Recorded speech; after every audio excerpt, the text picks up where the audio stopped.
You will only see this here. Putin's Hazel Grove has been destroyed in Russia, the Kapustin Yar training ground has been smashed to pieces, and the Ukrainian armed forces are turning up the heat.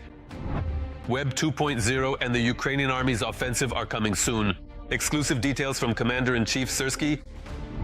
And also, Moscow should get ready for a loud and tough response from Ukraine for the blackouts. Fiery, hot, and blazing footage from the front lines. Watch it right now.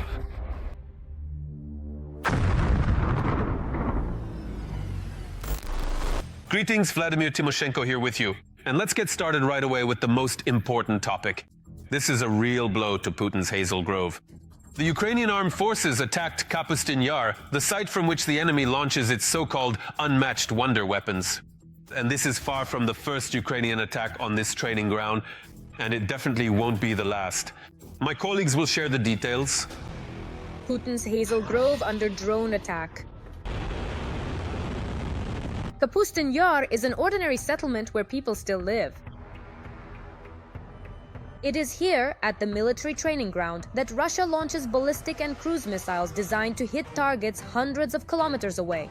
And all of this is literally right next to where people live. This is a specialized facility where various diverse categories of advanced weaponry are rigorously tested. And in this specific case, we are talking about the fact that there are specifically designed launchers or complex test stands there that would facilitate the experimental deployment and launch of a heavy intercontinental ballistic missile. I will always refer to the Oreshnik as a scaled-down intercontinental ballistic missile because we're not talking about any kind of medium-range ballistic missile here. Including from that very location, on January 9th, Russia launched the Oreshnik towards the Lviv region.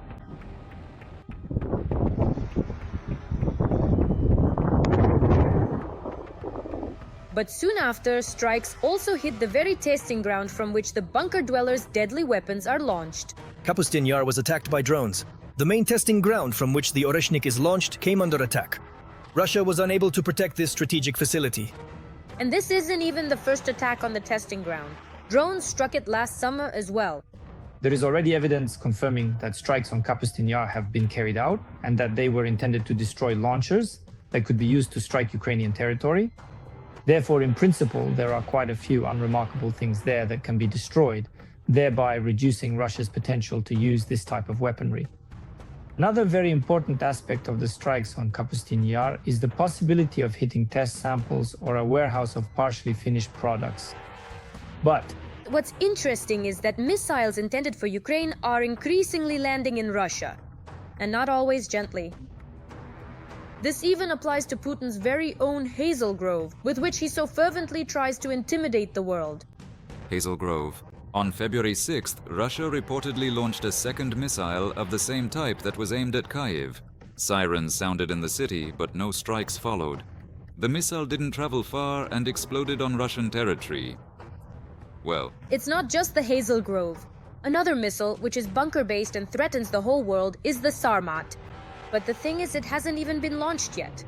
Well, actually, it was launched twice, but both times it crashed in Russia as well. So, what's the secret behind such successes of the Russian Federation? Here is the direct and unfortunate consequence of those crashes: catastrophic explosions occurring during critical launches and failed launches. This is fundamentally because Russia lost the ability to access high-quality, sophisticated technical capabilities. It lost the essential technical base that is currently located in Ukraine. Of course, they do have engineers, they are working, trying to create something. what is supposed to be a weapon against Ukraine sometimes turns into a threat to the Russians themselves. And Ukrainian drone strikes on key Russian military infrastructure only amplify this effect. And now, an analysis of the operational situation on the blazing Pokrovsk front line. Fierce battles continue.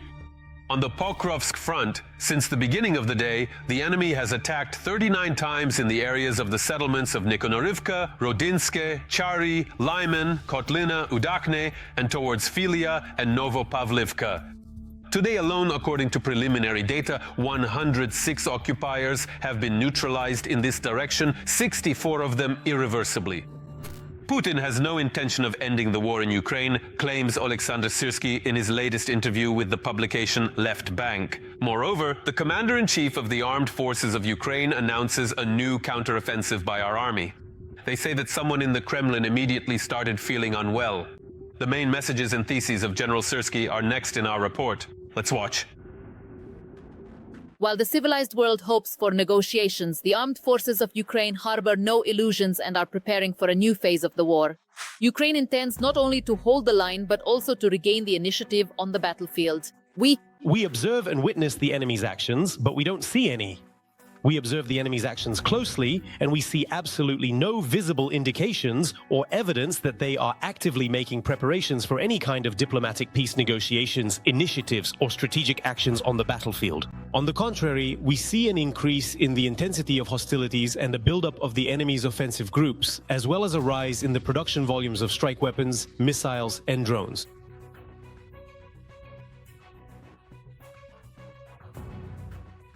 The commander-in-chief of the armed forces of Ukraine, Oleksandr Syrskyi, stated in an interview with LBUA that it is impossible to win this war by defense alone. That is why the general staff is already laying out the strategy for a new offensive operation. According to Syrskyi, Russia's strategic goal remains unchanged, the occupation of all of Ukraine. Only the timelines, available resources, and the amount of weaponry at the Kremlin's disposal at each stage of the war change. And under these circumstances, passive defense only plays into the enemy's hands. Is most certainly going to be expected to conduct offensive operations. We will strive and struggle relentlessly to maintain our operational initiative, because this inevitably compels and necessitates the enemy to commit and withdraw significant manpower, weapons and ammunition, in order to effectively counteract and suppress our dynamic offensive operations and strategic maneuvers. The logic of the general staff is simple. Offensive actions do not necessarily mean a large-scale advance, but they deprive the enemy of freedom of maneuver, force them to redeploy reserves, and weaken them in other sectors of the front. This is exactly how Ukraine plans to wear down the Russian army by imposing its own tempo of war. Ukraine's ultimate and decisive victory means that Ukraine has successfully thwarted and completely dismantled the strategic plans of Moscow. Those aggressive Russian plans that envisioned the total elimination and erasure of sovereign Ukrainian statehood and the full-scale military occupation of every inch of its entire territory. The clear and evident inability of the Russian Federation to achieve such a decisive victory, which was in fact explicitly proclaimed by Vladimir Putin himself and is actively endorsed by a very substantial portion of Russian society today, that in my personal view, is precisely what fundamentally defines what truly constitutes a strategic victory for Ukraine. In 2026, the ORF does not change, nor does the approach. Russia still relies not on efficiency, but on sheer numbers. According to Syrskyi, the mobilization potential of the aggressor country exceeds 20 million people, of whom 4.5 million are already trained reserves. This year, Moscow plans to call up more than 409,000 people, while simultaneously forming new divisions and replenishing losses, which have already exceeded 850,000 over the past 2 years of war. is actually significantly lower than There are 11 divisions for this calendar year, and of course the continuation of carrying out plans and tasks that were not completed last year. However, even with this approach, the aggressor faces serious limitations. According to the Ukrainian command, despite large-scale mobilization, the number of enemy assault groups at the front remains almost unchanged, all because of the colossal losses which deplete resources faster than they can be replenished. This is exactly what derailed Moscow's plans to form fully fledged reserve armies and forced them to throw fresh meat into patching up already existing sections of the front. this constitutes a significant part of the overall strategic planning. Reserve. You remember that he planned to form 14 divisions. He managed to form no more than half, and even that only partially. And this resource was used to make up for losses. But The Kremlin's main bet is not just on numbers. Russia is sharply ramping up the production of strike drones and plans to reach the use of up to 1,000 drones per day. This means a change in the very logic of the war, even greater depth of strikes, constant pressure on the rear, and new challenges for Ukrainian air defense and the front as a whole. At the same time, Syrskyi emphasizes that 2025 has not become a year of defeats for Ukraine. Russia has not managed to achieve any of its strategic plans. Neither a breakthrough deep into Ukraine, nor the encirclement of key cities, nor a collapse of the defense. Absolutely none of the specific items mentioned.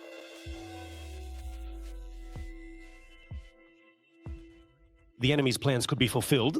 Do you remember how many loud statements there were that they would finish this special operation before summer, or, for example, before the new year? There were a lot of such statements, just in certain directions. I remember 6 or 7. Offensives were planned. They had very ambitious plans to seize our state, but none of those plans came to fruition. But stretching out before us now is a vast and uncharted territory that holds many mysterious challenges and hidden wonders. It's an even more difficult stage. The war is increasingly turning into a competition of economies and technologies, where drones, artificial intelligence, deep strike capabilities, and the state's ability to scale up weapons production faster than the enemy play a decisive role. That is why the Commander-in-Chief emphasizes no one negotiates with the weak. Conditions for peace are created only by strength. Long-range projectile weaponry in an adequately large quantity. Both ballistic missiles and cruise missiles. This means producing enough missile weapons. This applies to both ballistic and cruise missiles. And the use of the latest types of weapons, such as laser weapons, and moving to a new level of equipping the armed forces will allow us to reduce the direct involvement of people in combat operations and increase the participation of machines. First and foremost, this refers to drone systems. And of course, the further development of artificial intelligence. Advanced machines, primarily autonomous drone systems, and initially the further development of artificial intelligence.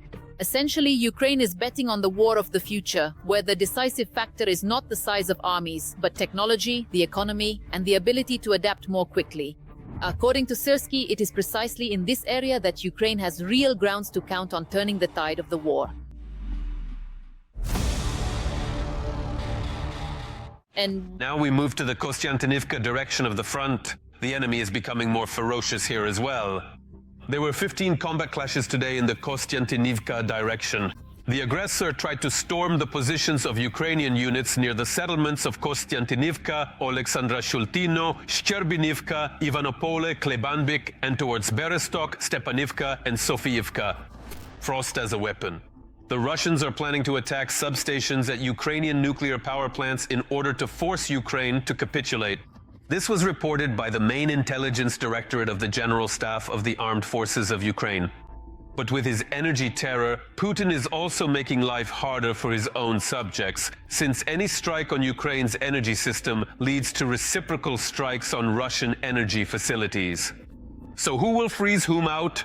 You'll find out now. Watch this detailed news report. Putin is ready to do anything to force Ukraine to capitulate. I think no one would argue with that. While Ukraine is enduring the harshest winter since the start of the full-scale war, Russia has intensified missile and drone strikes on energy facilities. It is Russian missiles, Russian Shaheds, and Russia's desire to destroy Ukraine, these are clear proof that Russia is not interested in any agreements. The main intelligence directorate of Ukraine reports that the Kremlin is considering scenarios of strikes on substations that ensure the operation of Ukrainian nuclear power plants. In this way, the terrorists want to force Kiev to accept unacceptable terms for ending the war.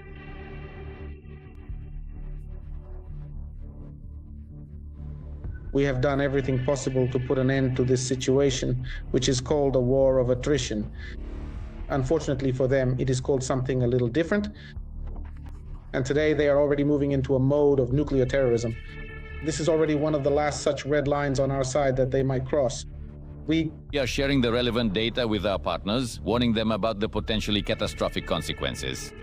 It is time for the world, including the IAEA and the leading world powers that value nuclear safety, to speak out and issue clear warnings to Moscow, forcing it to abandon such reckless plans. And this comes after, through the mediation of the IAEA, the Russians spoke about a ceasefire in the area of the Zaporizhzhia nuclear power plant in order to carry out repairs on the last remaining backup power line. The IAEA is a large, closed club based on shared interests. This exclusive group of nations encompasses those countries with the most substantial capacities for nuclear power generation worldwide. One of the largest and most significant countries that provides sponsorship to the IAEA is the Russian Federation and its state corporation, Rosatom.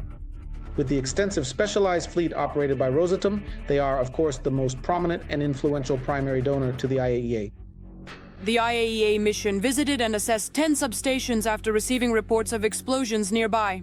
Teams at the Chernobyl nuclear power plant and the Khmelnytsky nuclear power plant were informed that on January 11th and 15th, drones were spotted flying within 5 kilometers of the sites. A large number of explosions were heard at the Khmelnytsky nuclear power plant, including some near the facility itself.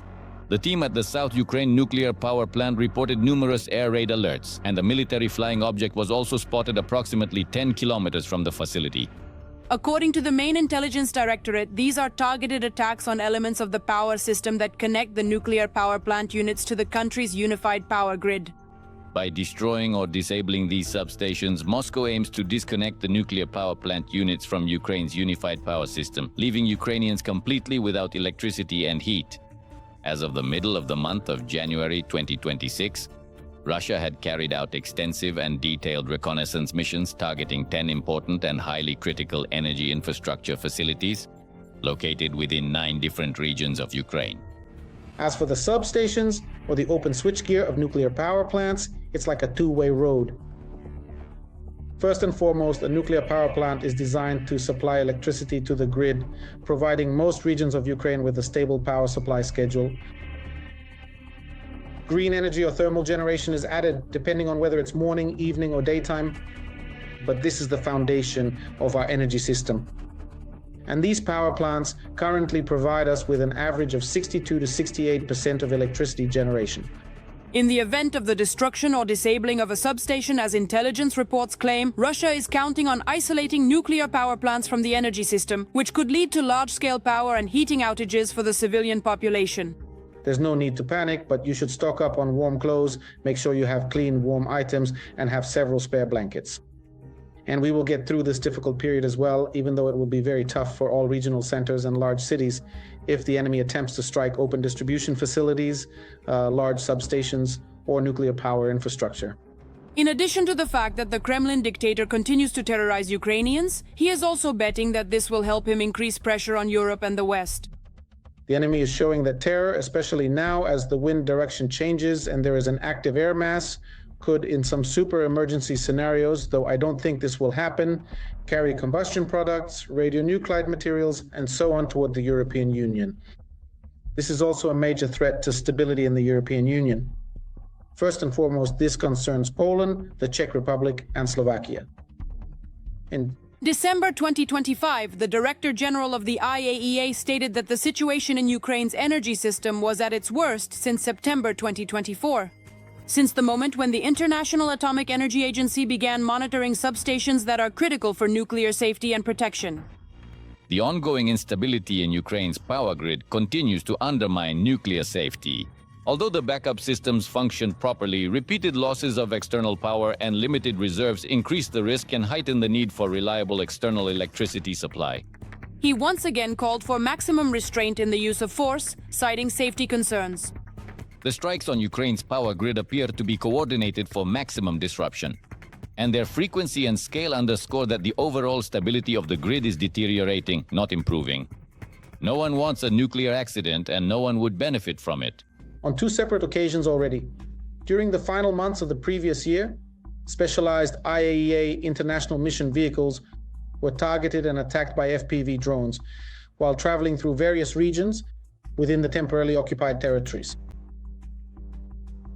Well, it's practically impossible to trust the IAEA, and there were no decisions after that to trust the IAEA or to believe that they have any influence. Rosatom holds a solid, reliable, and highly honorable place in all the essential life support systems of the Russian state. It remains a cornerstone of national stability and technological progress. Since the start of the heating season in October 2025, the Russians have carried out more than 250 strikes on Ukraine's energy sector. But Ukraine can deliver a mirror response to Russia. Moreover, there are already results. Our defenders are already striking the enemy's Russian energy and logistics facilities.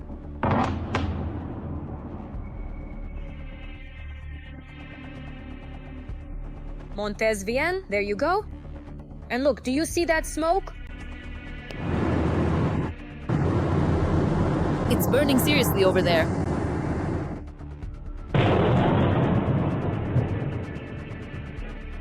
pam, pam, pam, pam, pam, pam, pam, pam.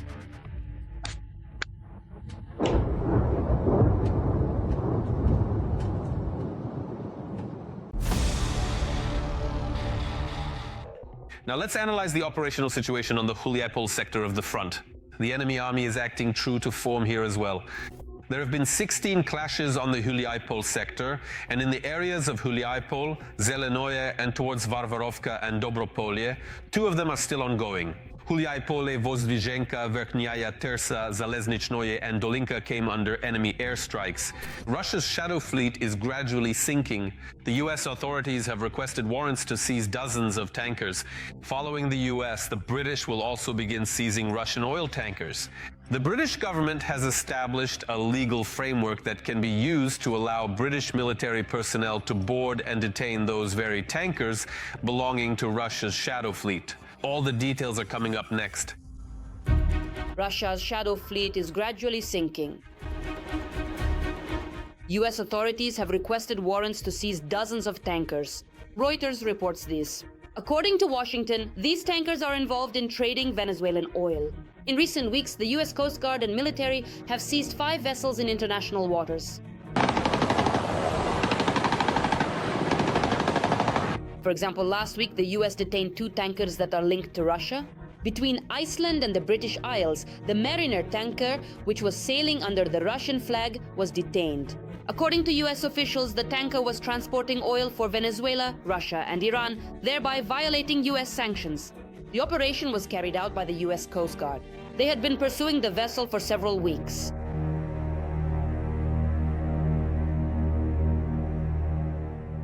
As media outlets have discovered, the oil tanker Mariner seized by the US belongs to the Russian company Burevest Marin, whose director and sole owner is Ilya Bugay, an entrepreneur from Crimea, which is occupied by Russia. In addition, in the Caribbean Sea, another tanker from Russia's shadow fleet, the Sofia, was detained. Footage of the detention was posted on social media platform X by US Secretary of Homeland Security, Kristi Noem.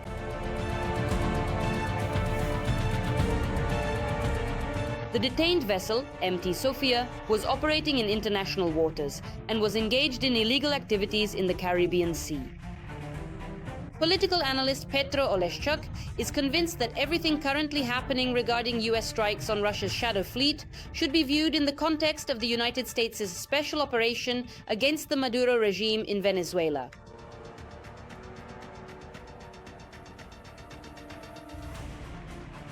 The Maduro regime was quite closely connected with the Russian regime. President Maduro has officially received advanced air defense systems and sophisticated military weaponry directly from Vladimir Putin. And again, the Russians were extensively and directly involved in the long-term development of Venezuelan oil resources, in the strategic acquisition of the corresponding revenues, as well as in the complex process of exporting Venezuelan oil, despite the persistent and relevant opposition from the United States government. Subsequently, Trump stated that he planned to control Venezuela's oil resources in order to revive the country's declining oil industry. The position of Russia and Putin himself regarding the detention of tankers is also interesting and telling. Notably, this did not provoke any strong reaction from Russia. That is, there were some statements from Russian politicians, but overall, Putin himself remains silent. In other words, Putin himself is showing that, in general, he is not ready to engage in confrontation with Trump, even if Trump seizes Russian tankers. So it's clear that in this situation, Russia has for the first time faced a rather serious pushback. Pushback regarding its main scheme of illegally exporting sanctioned oil.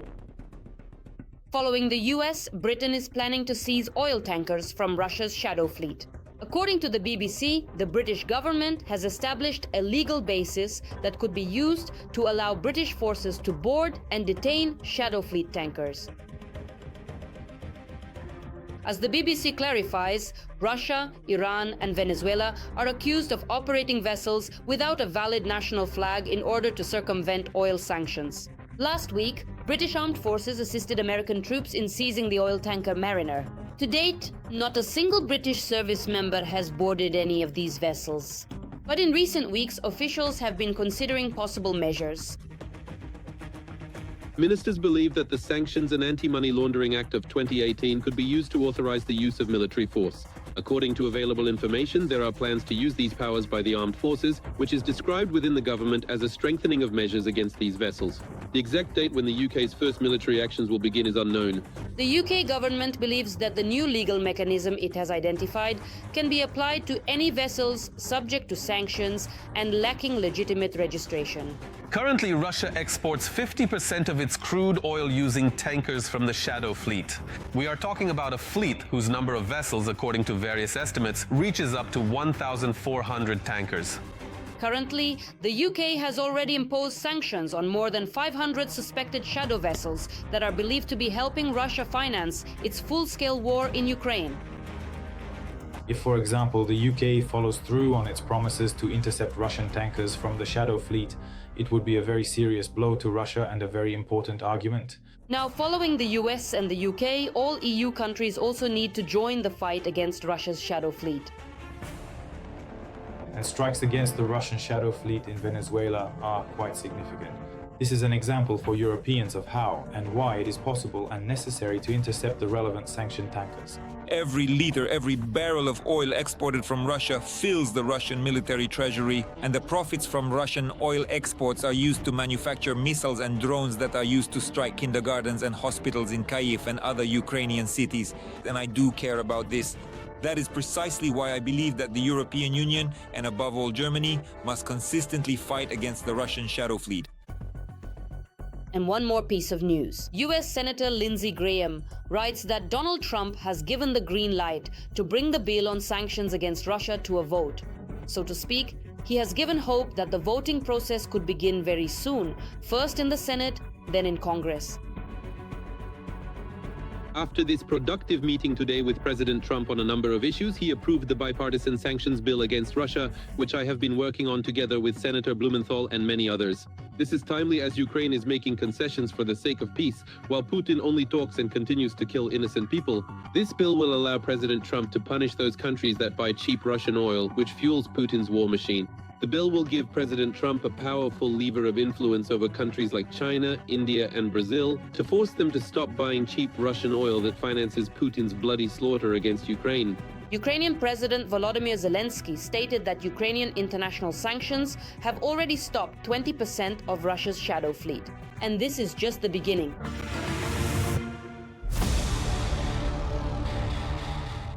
Now let's move to the Alexandrovsk front line. The enemy army's bloody rampage continues here as well. On the Alexandrovsk front, Ukrainian defenders repelled 4 attacks by the invaders toward Ivanivka, Novoye Zaporozhye, and Radosnoye. The settlement of Kivili was also hit by an airstrike, a military alliance without the US but with Ukraine.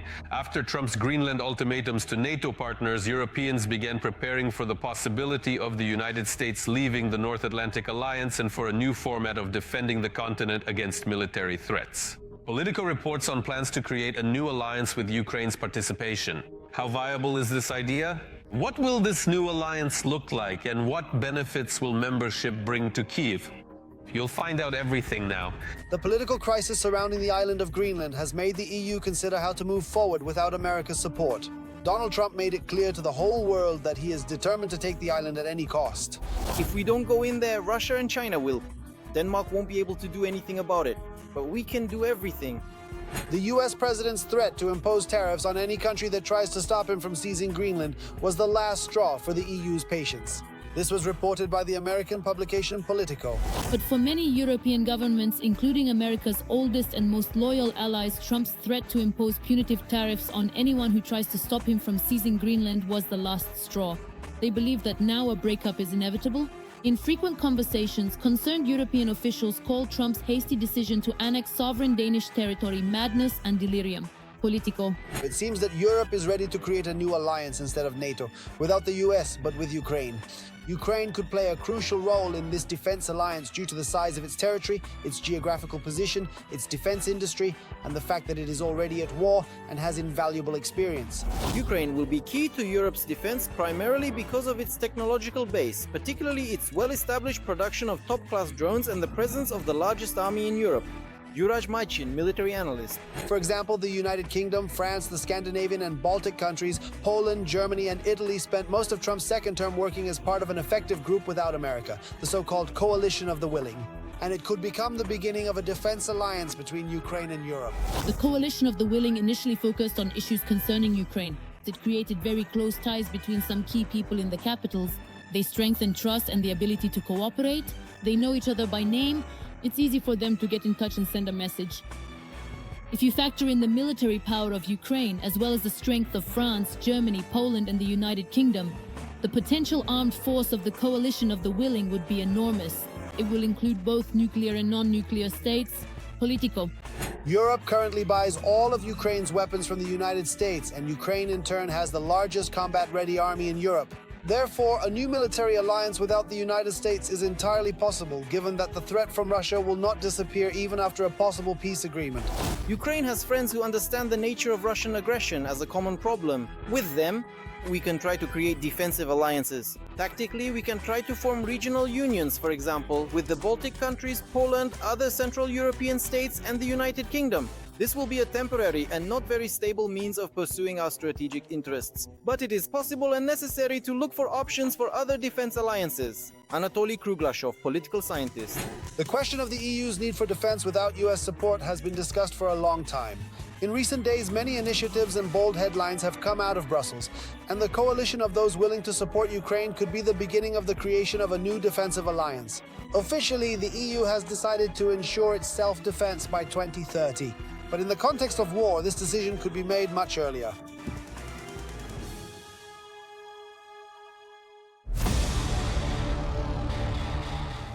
That's all for today. But very soon on Front News, there will be new unique reports from our journalists in the hottest spots of the war, obtained so that you know the truth. This was Volodymyr Timoshenko with you. Take care of yourselves and your loved ones.